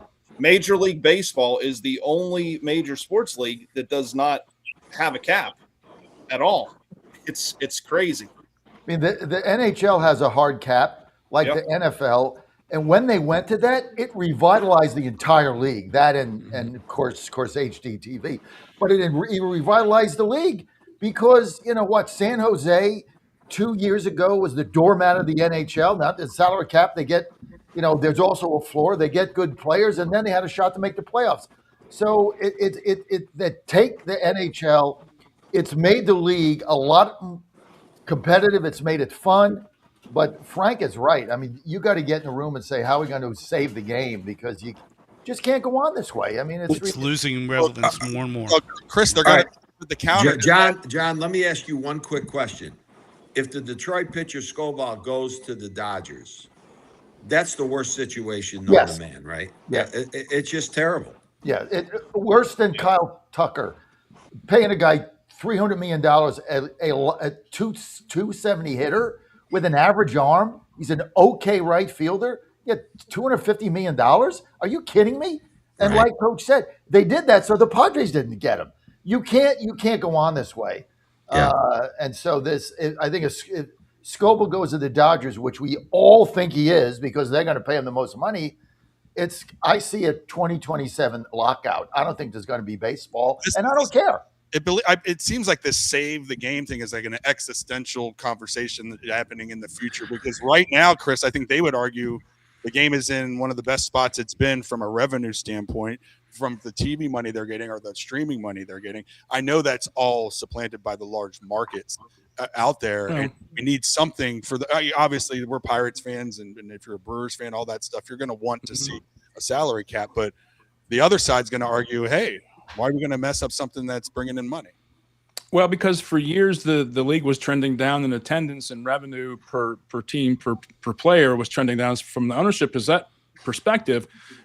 You got to make money, and you got to put more butts in seats over 81 games, I think, for home games. And that goes to parking and sodas and everything else that's in the wheelhouse of making money. But it's also the TV contracts and the regional TV contracts. And that's where the powerhouse for the Dodgers and the Yankees really is, and the Red Sox, and to a lesser extent, some of the larger markets like Chicago and whatnot. But, you have to make it competitive day in, day out, so fans will show up and think they have a legitimate reason to show up to the game. At the end of the day, these teams are there not to lose money and lose games. They are very competitive people, and they want to win. So, and the game has improved. They've gotten to the pitch clock, which has improved. It's brought down the length of games. It's much quicker on television to watch. It's much more entertaining to watch. And with the TV packages, more people are watching. You're being supplied more with college baseball as well. So the whole universe of professional baseball in America is really doing well. And you have to institute this to make it competitive, so fans throughout the year feel like they have a stake in the game. And it's gotten more competitive, but you have to do this. Yeah, I agree, Chris. And here's another thing. I actually went to a Dodgers game on Thursday night. Of course, before I even enter the stadium is $50 for parking. You couldn't get a ticket for less than $100. Mm-hmm. A Dodger dog costs you $15. A draft beer costs you $20. And if you're a family of four on an average income, how can you afford that? How can you afford that? And that's another thing, that the price gouging with the concessions and everything that goes along with it, the parking. I mean, and there you got, 52,000 people at a Dodger Mariner game on a Thursday night. But Coach, that's synonymous with every major U.S. sport, though. Yeah. And don't even get me started on the World Cup. I don't even want to start on the World Cup. Dallas had 9 games. I had tickets from the Jones family, Jerry and Steve. Steven and I are very friendly. And he left me 4 tickets. He said, you're going to pay face value. You know where the flag is next to the goal? You know where the flag is? The goal's here. So I'm not at midfield, but I'm right there, 12 rows up. Face value, how much were those tickets for the semifinal, France-Spain? Somebody take a wild guess. $4,000. Well, then you got my phone bugged. $4,000. No kidding. $4,000 a ticket. I'm going on Kalshi today, baby. And you know what I did? I gotta log off. I said, Steven, thank you, but no thank you. Tell whatever that guy's name is, Bladder or whatever his name is, tell him to take the tickets and put it where the sun doesn't shine. $4,000. That's unbelievable. It's crazy. Yeah, I never thought about the turkey. So if you bought 4 tickets at $16,000. You're good at math, John. No, this is face value, John. I would never go. I got it going on okay here in Dallas. I don't have to go into the scalper market. I go right to the source. But the fact of the matter is, $4,000 face value. It's insane. But look, go to an NBA game, go to an NFL game, go to an NHL game. How does the guy at General Motors take his family there? How does he do it? The guy that works on the factory floor. My father was a factory worker. How does that guy do it? He can't do it. No, and at least back in the day, you had Major League Baseball, because those games were, at least on a Tuesday night or a Wednesday night, a little cheaper. But just like Vince said, it's expensive. I'll throw a quiz out there for the group. What year did Major League Baseball attendance peak? 97. 2000. Yeah, I'm going to say the Sammy Souser. What do they call him, John? Sammy Souser? Sammy Souser. No, but Sammy Ted Kennedy called him Sammy Souser, I think. That's a political thing. And McGuire, what year was that? 98. Yeah, 97. That would be my guess. It peaked in 2007 at 79 million. Last year, attendance was 71.4. The math problem for major league owners who don't have the large regional market share of television is real, and they have got to put more people in the stands. And you only do that by making a competitive team for 81 home games. And you know one thing too, Chris, we've actually seen stadiums getting smaller as opposed to getting bigger too. So I think that has a direct correlation as well. But that's because they have the fan experience is condensed, and the attendance per stadium is relatively the same, but they're just trying to create a more valuable experience for the fans. Major League getting closer to the field. That's for sure. Well, their argument now is, well, look at all the teams in it, right? So there is parity. Well, that's a false choice, because you don't have parity right now in the major leagues. You have mediocrity across the board. So you've got a couple teams that stand above, and then you got all these other teams at 500 that are all in it because they don't have the players. So if mediocrity is now becoming the new mantra of the MLB, I mean, parity means you got good teams winning games that were not any good, and now they got better players and they can compete. Mediocrity means you got 15 teams under 500 are still in the playoff hunt because you've expanded that. So the whole thing is a facade. I'm about to go to the poly markets to see who they think is going to win in the next labor deal. I think the Mets signing this new thing with Novig is not a good sign for us small market guys, because they are hedging their bets that it's going to be near status quo or probably a salary cap. No, he'll probably. Who owns it? Who owns Novig? Does Cohen? No, I don't think so. I don't know. They raised $12 million in a Series A, then they raised $75 million in a Series B offering, and I think they raised about $100 million kind of to get started. But I don't specifically know who the owners are, but they've raised a bunch of public money. Yeah, they'll go to capital markets, but they're also going to chip in themselves to make their fans. Look, the owners are going to have an equity stake in these things, and eventually they'll sell it to somebody else. It's an asset like any other business. They're going to turn around and sell it, whether it's to Poly Market or Kalshi or whomever else comes along. That's what all these businesses do, unless they go to the public markets. And the Mets, just remember, right? They're the Bernie Madoff. Weren't they in bed with him back in the day? Well, I hope not, but. Chris, what's going to happen is you got to be licensed for all this. So, let's just use Past the Wire Sports, on the John Fredericks Network from 6 to 7, 5 days a week, Monday through Friday. So let's use that for an example. Good promo. It's perfect. I should, I'm available for anybody who needs that. All right, here's the deal. You take a look now at, the poly markets and everything else. All I'm saying to you is the growth that is there is astronomical. It is astronomical. I mean, I'm a businessman. I've been in every kind of industry, that you guys could think of over time. This is the fastest growing industry maybe in the country. And I don't see where any of it is going to really be curbed. John's point on our last show It's got to be managed. If they manage it, it can be something that I think won't be a negative. All right. Well, I predict we're going to have a good second half of the show. We're going to go to a quick break. You just gave a Major League Baseball breakdown. In the second half of the show, NFL football. It's August 1st. Every team is back in training camp. We have games starting in a couple weeks. Hall of Fame. We'll be back talking NFL right after this break. MyPillow's second annual mega sale is finally here. Hey, Bob. Get our patented premium MyPillows that adjust your exact individual needs to give you the best sleep of your life. When I got my pillow, I'm asleep almost immediately. I stay asleep at night and I wake up more well-rested in the morning. I guarantee they're going to be the most comfortable pillows you'll ever own. King size only $24.98, queen size only $19.98. Giza Dream bed sheets, the best sheets in history, as low as $29.98. Lux Pier 6-piece towel sets, towels that actually dry you. What a concept. Now only $39.98. And our made in the USA mattresses and mattress toppers as low as $99.98. So go to mypillow.com or call the number on your screen. Use your promo code to take advantage of our second annual mega sale. Plus free shipping options available when you order today. So don't delay, order now. And they're off. This summer, the Thunder returns to Colonial Downs Racetrack. Live thoroughbred racing June 25th through September 7th. Feel the excitement. Hear the roar of the crowd. Experience Virginia's premier horse racing destination every Thursday through Sunday all summer long. Bring the whole family for Family Fun Sundays, packed with activities for all ages. Parking? Free. General admission? Free. Memories? Priceless. Make Colonial Downs Racetrack your new summer fun time tradition. Get tickets and race day info now at colonialdowns.com.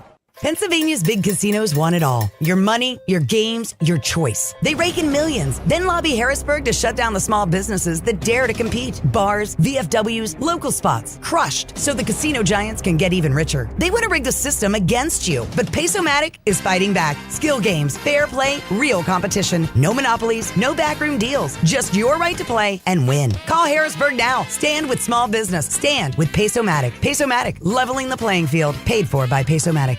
Right now, download the new WV Sports Nation app from the Apple Store or Google Play and get the entire Mountaineer sports world in the palm of your hand. Right now, get notified when new stories drop about your favorite Mountaineers teams and athletes. Download the WV Sports Nation app right now. Get updates on next level Mountaineers like Weatherholt and Joe Mazzulla. All that and more right in your pocket right now. Download the new WV Sports Nation app from the Apple Store or Google Play. Download the app right now.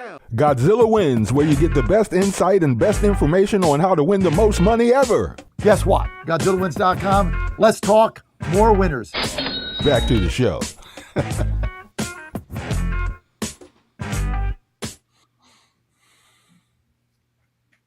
Welcome back to Godzilla Wins, the premier Saturday sports show in all of the nation.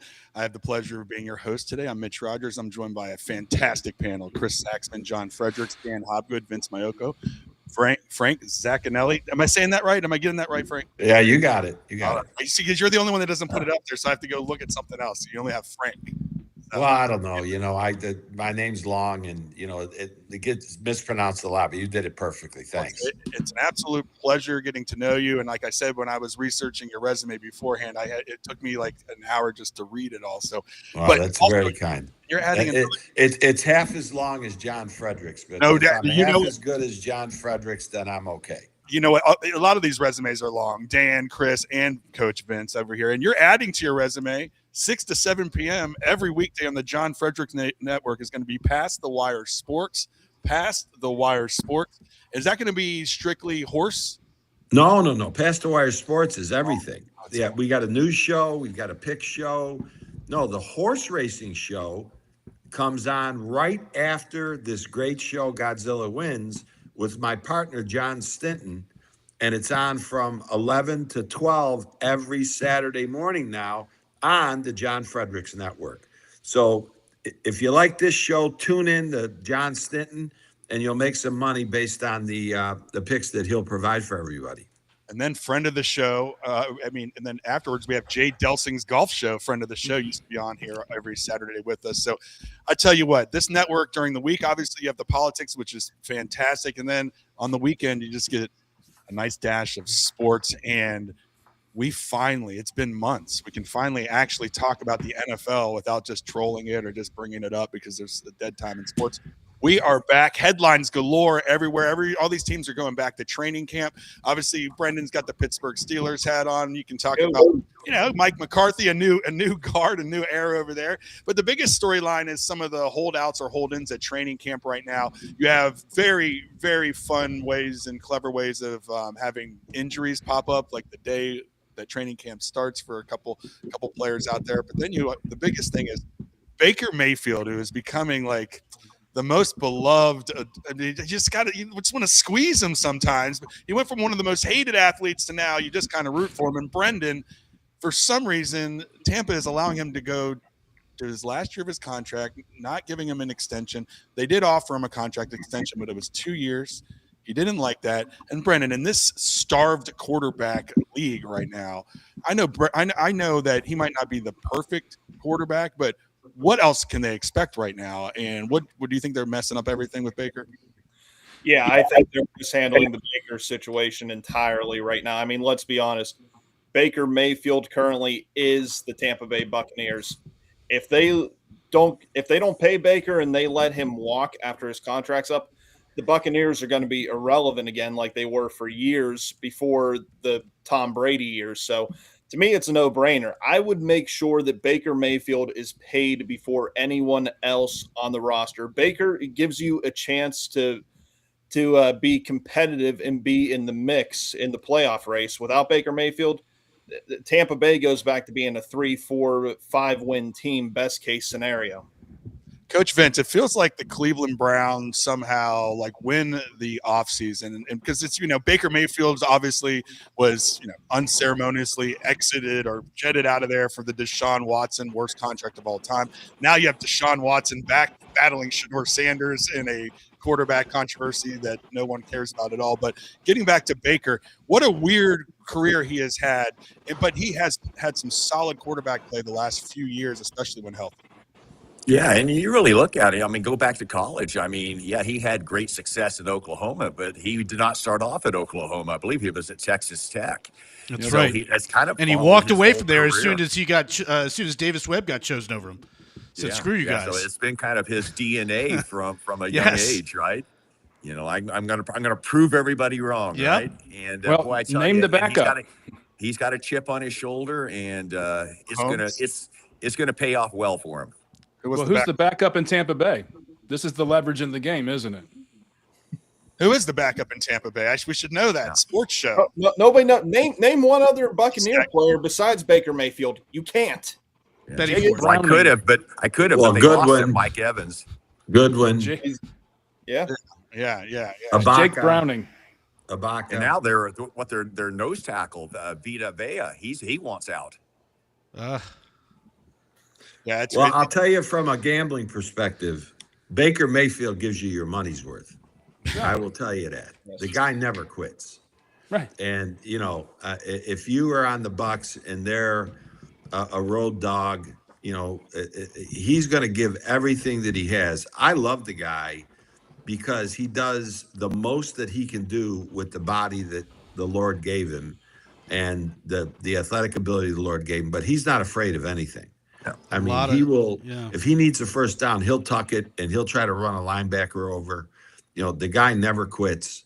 And I would agree with everyone that if the Bucs are dumb enough to let him go, they're going to be the creamsicles again for I don't know how long. Remember their old uniforms, John? I love that uni. Love those. Yeah. They should go back to the cream. Well, they'll have to bring the creamsicles out of the archives because that's how bad they'll be. Yeah. Well, a lot of Steelers fans are rooting for Baker to end up on the team next year. A lot of the league is. If you let him go, how attractive. I wouldn't be mad about it. God, I just remember we just take for granted having been for all these years, and now we're just here's the beating Cleveland 2 times every year. Here's the quarterback room for the Tampa Bay Buccaneers. Okay, yeah. Connor Bazalek, Jake Browning. Busy. Thank you. whatever, and Jalen Daniels out of Kansas. They don't have a backup. there is no number two. Not Chase Daniels' son. No, it doesn't. No, that's not likely. What's going on? And so I brought up the Cleveland thing.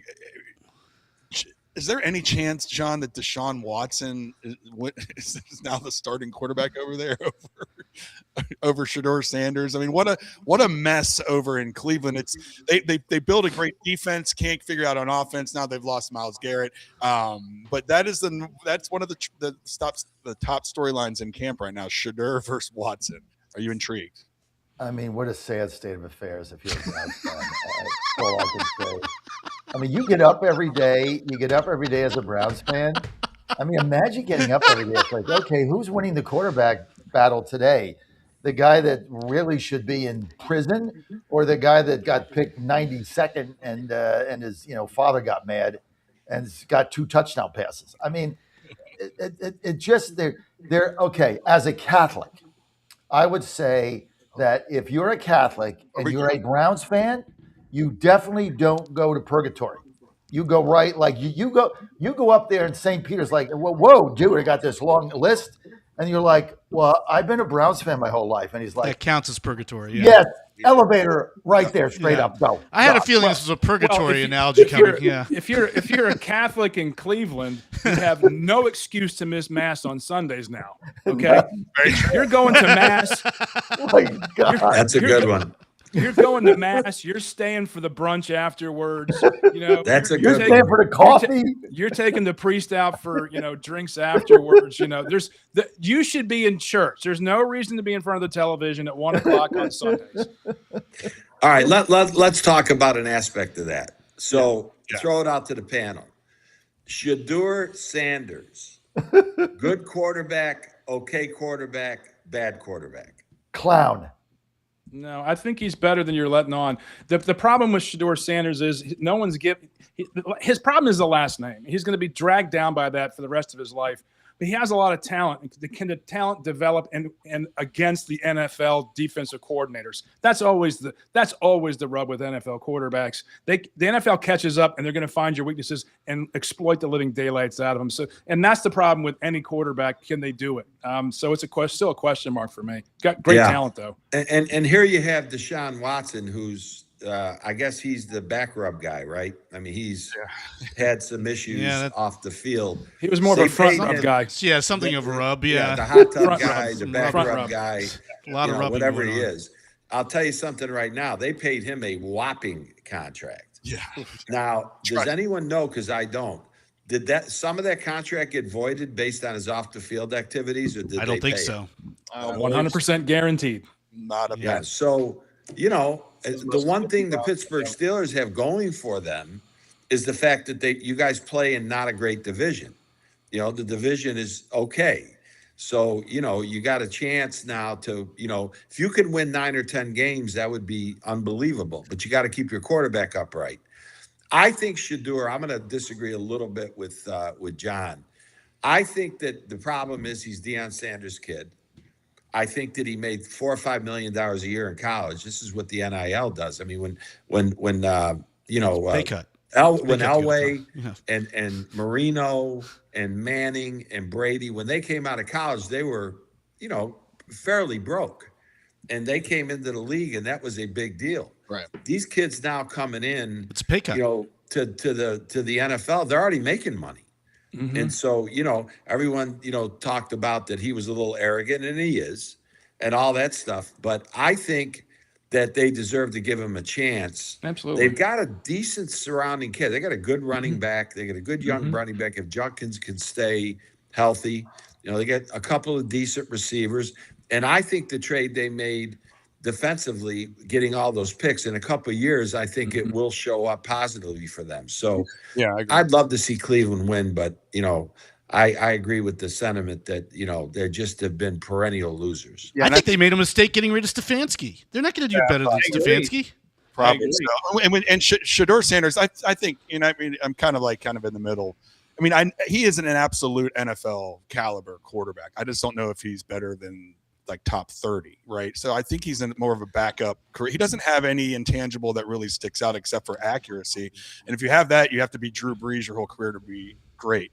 He's not very mobile, doesn't have a strong arm, and he made some horrific throws last season, just some mind-boggling throws. But he's a rookie. Still beat Mike Tomlin. That is true. Well, look, in the NFL, it's three phases of a game.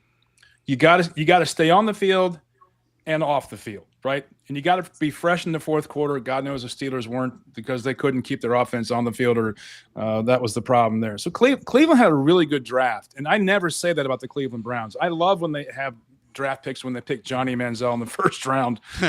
That's just like Christmas comes early.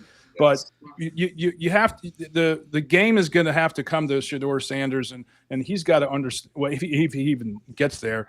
But they have to stay on the field, and they're going to have a more difficult time now with Myles Garrett gone. Yeah. Speaking of, one thing about Sanders that I think he's done it his entire career at Colorado, where, in today's climate, the quarterback, if he can't, go to option 1, 2, or 3, he tucks the ball and you get 5 yards or 10 yards beyond the line of scrimmage. Sanders is not that type of quarterback. He tries to extend plays behind the line of scrimmage, which often gets him into big time trouble. Sacks, ill-advised passes, because you're trying to extend it behind the line of scrimmage instead of beyond the line of scrimmage. So that's something he needs to clean up if he's going to become an average at best NFL. Well, that comes with a better offensive line, a better receiving core, and that's just the round. That's how competitive the NFL is. You have one hole on defense or one hole on offense, you're going to be exploited. And health of a team really is important and underreported about how important it is in keeping those drives and those. Oh, it's why it's a great game, but it's so intense and so precise. Which is moving on to maybe the Cleveland Browns of the NFC, the Atlanta Falcons. They have hired Kevin Stefanski, and now they have their own quarterback controversy when they kind of strangely drafted Michael Penix Jr. after getting Kirk Cousins. They bring in Tua Tagovailoa, and now we have a real quarterback battle here. And John, I know you all had some ties to the Atlanta Falcons. I know your network has covered them before, but they have a chance, if they hit this quarterback thing right, to be a very competitive team. They have a legit defense. And now they've got a legit coach. I never thought the guy they had, Rom, whatever his name is, I just never thought he was the guy. But Stefanski is a legit NFL defensive coach. I think like Chris said, you gotta keep the offense on the field. That was a Falcons problem last time. They've also got now probably the best running back in the along with the Eagles, right? 1-2 best running back. They're going to be able to run the ball. Stefanski loves to run the ball, and I think I glad you brought this up, because Atlanta is my pick to be the shocker. I think they're going to possibly have a shot to compete in that division, win the division. Remember, they were one game short from winning the division last time. As bad as their offense was, I'm not a Penix fan, but they're going to have a great defense. They're going to run the football. They're going to eat a lot of time off the clock. They're going to keep their defense ready for the fourth quarter. I like the Falcons to win that division. One thing, John, if they went with Kirk Cousins last year, they're in the playoffs. Yeah, they're in the playoffs. And speaking of Kirk Cousins, I'm in Las Vegas. Kirk Cousins is now, I guess, quarterback 1A ahead of Fernando Mendoza. So interesting things here in Las Vegas with the Las Vegas Raiders. Yeah, the two biggest holdouts, and for all the fantasy football people out there, I'm in 2 leagues. Everybody's in a league. And on this show, Frank, it's just me and you and Brendan. I think no one is in any fancy football here. They're not. I'm about to say I'm not in any fantasy football. Brendan's not either. Just me and you. No, it's insane. What have you been under? You've been under a rock. It's only sports show or the 5 years. It's safe football. We're Steelers fans. We have a real team to root for. All right. Well, the two most productive fantasy guys going into 26-27 this year, projected so far, are the two guys holding out, Gibbs and Robinson. So, they got to get these guys in camp. Now, my bet is they will, but here's an issue. The NFL has become very, very leery of paying running backs a ton of money. It's been a big issue. And I'd ask the group, what do you guys think about those two they're the two best running backs in the league. Each team has to have them, but how much do you pay them? You pay them whenever they want. I mean, if you look at Bijan Robinson last year, I mean, he was winning games for the Falcons that they had no business winning. So, yeah, I get the whole injury thing, and I get you don't want to put the money in them, and the game has changed. But you got a running back like that, or back in the day when the Titans, Titans were a Super Bowl contender with Ryan Tannehill. Guy couldn't throw the ball 15 feet, right? But they had what? They had Derrick Henry. So I don't. And then the Giants, before they jettisoned off their running back with DeBall there, they were playoff contenders. So I would have the opposite argument. You get a class running back like that, I think it makes a difference in the team. And you play ball control offense, right? You're getting first downs, you're running the ball, you're taking time off the clock. I'll take any of those guys on my team. Yeah, John, I agree 100% because if the Falcons are going to be a competitive team this year, it's going to be on the back of Bijan Robinson. No question. It's not going to be from Michael Penix or Tua. Come on. Both these guys are terrible, in my opinion. It's going to come from Bijan Robinson. That's going to make them a competitive team if they are competitive this year. The thing is, too, Frank, we go back, a generation or two, and running backs were commonly taken in the first round. Now, in 2026, you very rarely see a running back taken in the second or third round. Yeah. I guess it's just because their life expectancy as a professional football player is so minimal that you don't want to waste a first round draft pick on a running back. Well, but John also is a right. pass heavy league. So. Yeah, John is right though. These two guys are irreplaceable for their teams. I agree with that. I'm just saying from an ownership standpoint, over the last 5 or 6 or 7 years, exactly, Coach, what you just mentioned has been a predominant, issue, and that people are a bit leery of the fact that these guys get hurt. They pay them all this money, the shelf life for a great running back, I'm going to just throw out a number. We'll leave this for debate. 7 years. Is that I think about it's right? I think it's 3. Less? Okay. Yeah. So then there's less the than issue. 5. There's the issue. Now, again, Gibbs is unbelievable, and so is Bijan Robinson. These guys are athletic, like, beyond belief. So they're going to get signed. But, that's the issue that's out there. I think the league is itself, Chris mentioned it was a pass-happy league, but it's starting to get a more run-happy league. Teams under center, play action passes, getting kind of back into the old school. Ball control, extending drives. All right.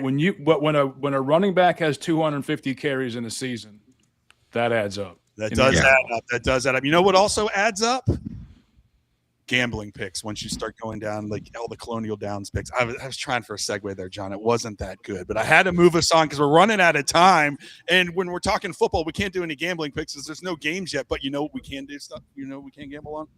First of all, if you have a problem, dial 1-800-GAMBLER. Again, that's 1-800-GAMBLER because we're about to break down the Colonial Downs Arlington race today. John and Frank, I'll let you guys take that over. No, Pass the Wire has a poly market play for those of you that are interested. That's a really interesting play that I'm going to lay out right after the break, I guess, or now. I'm going to let everybody tune in at 11 a.m. for Pass the Wire with John Stanton. He'll give you his horse picks. I'm not doing that today. I'm not at Colonial Downs. Ann and I are at a wedding in where are we in? Westchester, PA. But I do have a pick. But before I do that, I want to take a vote. I vote that Frank Zecchinelli becomes a permanent member of Godzilla Wins on Saturday. I think he should be a panelist whenever he can make it. Like, not a guest. He's in. That's my vote. Who's in? I mean, he only owned a professional sports team.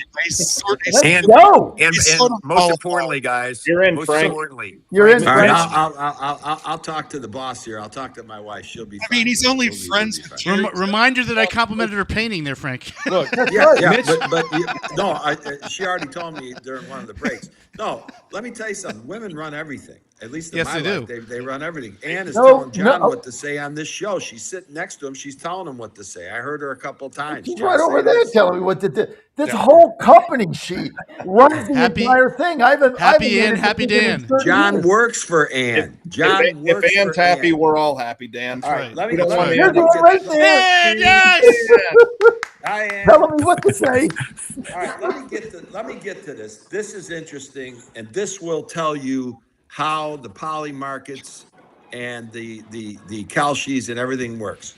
My partner and I, John Stinton, just played a parlay on the prediction markets for $150. $150. That fits, inside our budget. I'm not suggesting that if you can't afford it, $150. Let me give you the parlay. The Evil Empire New York Yankees to win the World Series, plus 550. The Philadelphia 76ers to win the NBA championship, plus 900. The Denver Broncos to win the NFL Super Bowl, plus 2,000. And Kimi Andretti, the driver and the championship winner of the Formula One, he's minus 325. So we had to throw a lock in there. Somebody tell me what that $150 ticket's worth. Probably like 25,000. $267,750. Quarter mil, baby. No, hold on. But I'm going to make a point here. I'm reading it. $267,750. Now, here's the thing. I hate the Yankees. Sorry. If the Evil Empire wins, we could sell this ticket probably for 10 or 20 grand for $150. Yeah. Okay? $267,750. I went in on that. I'm gonna. Well, go. you know what? We're selling shares. As long as I don't have to file with the SEC. Let me give you my pick before time runs out, and then Mitch, you can go around the thing. I got one bet today in baseball. I'm making one bet only. Find it up on Godzilla Wins. Go to GodzillaWins.com. I love Tampa at home with Rasmussen today over the White Sox minus 170. White Sox starting an opener. Rasmussen has been lights out, but I'll give you two other stats. You got to go back to April before you can find Tampa losing 2 games in a row at home. And you got to go back to the 1st of May before finding the White Sox winning 2 games on the road in a row over a 500 team. Tampa Bay minus 170 is my bet for the day. There you have it. Chris, what's your game of the day? My game of the day is the Cincinnati Reds. The Pirates have lost 4 in a row. They're going to lose again today. They're going up against a left-handed pitcher in Abbott. The Pirates are 24-38 against left-handed starting pitching. Take the Reds. Brandon, are the Pittsburgh Steelers going to go over their total number in wins this year? What's the line?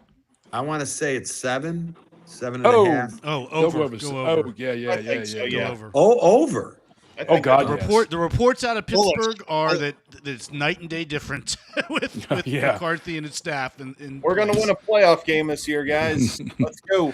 Hey, Coach, tell right after the show, tell Wayne Newton I want him on the Pass the Wire show. I will. I see him in the background there. Yeah. He told me Frank, he told me to tell you hi. Yeah, he's combing his hair. You know where Wayne Newton's from, don't you? It's got to be Pittsburgh. Where's he from? Got to be. Is he? Really? Shenandoah. Virginia. That's right. That's right. Coach Vince, what's your play of the day? I like the Philadelphia Phillies and Christopher Sanchez today. All right, Dan, you got one for us today? Coach and Chris have stolen mine. I was going to say either the Phillies or the Reds. The left-handed pitching curse for the Pirates. Jeez. I like Parker Messick and the Guardians over the Diamondbacks today. That's another one. I like that one too. I like that one a lot. Well, we've hit it. We've done it all. We've said it all. We've done so much in sports. Again, when you're listening to us to our picks, if you have any problems with that, it is just 1-800-GAMBLER, 1-800-GAMBLER. And but stay tuned. What do we have at 11 o'clock right now? So we got the John Stinton Past the Wire Racing. You're going to make a ton of money. Listen to him. All right, you've learned it all. Get on poly markets. I guess that's the new wave of the future, AI and prediction markets. But we'll be back next week with another fantastic edition of Godzilla Wins. It's been my pleasure and my honor for all my panel and everybody. Have a great weekend.